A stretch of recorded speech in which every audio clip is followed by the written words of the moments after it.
અમરેલી નિત્યમ વિદ્યા સંકુલના વિવાદનો મામલો. અમરેલી જિલ્લા શિક્ષણ અધિકારીએ ફરી નિત્યમ વિદ્યા સંકુલના સંચાલકો સામે કરી છે લાલાક. માન્યતા રદની કાર્યવાહી ચાલુ હોય તેમ છતાં સંચાલકો એડમિશન ઓપનની જાહેરાતો કરી રહ્યા છે. અમરેલી જિલ્લા શિક્ષણ અધિકારી દ્વારા એક વખત નોટિસ આપવા છતાં ફરી વખત તે નિયમનો ઉલાળ્યો કરવામાં આવ્યો છે. સમગ્ર મામલો જિલ્લા શિક્ષણ અધિકારીને ધ્યાને આવતા સંચાલકોને રૂબરૂ બોલાવીને બાહેંધરી પત્રમાં લખાવ્યું હતું કે સંચાલકોએ પણ લેખિતમાં બાહેંધરી આપી છે જ્યાં સુધી સ્કૂલનો નિર્ણય નહીં આવે ત્યાં સુધી નવા વર્ષના એડમિશન આપશે નહીં. અનેક વખત વિવાદમાં આવેલી નિત્યમ વિદ્યા સંકુલ સરકારના નિયમોને અનેક વખત ઉલાળ્યો કરવા છતાં સ્કૂલ ચાલુ છે. હવે જોવાનું એ રહ્યું કે આ સ્કૂલ પર જિલ્લા શિક્ષણ અધિકારી દ્વારા તાળા ક્યારે મારવામાં આવે છે.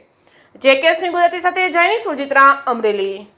એક સોશિયલ મીડિયા દ્વારા મને જાણકારી મળી હતી કે એને જાહેરાત આપવામાં આવેલી છે, પણ અમે એના દ્વારા એક વખત તેને નોટિસ આપી હતી કે તમે નવી જાહેરાત જ્યાં સુધી સ્કૂલનો નિર્ણય ન થાય ત્યાં સુધી ના આપી શકો.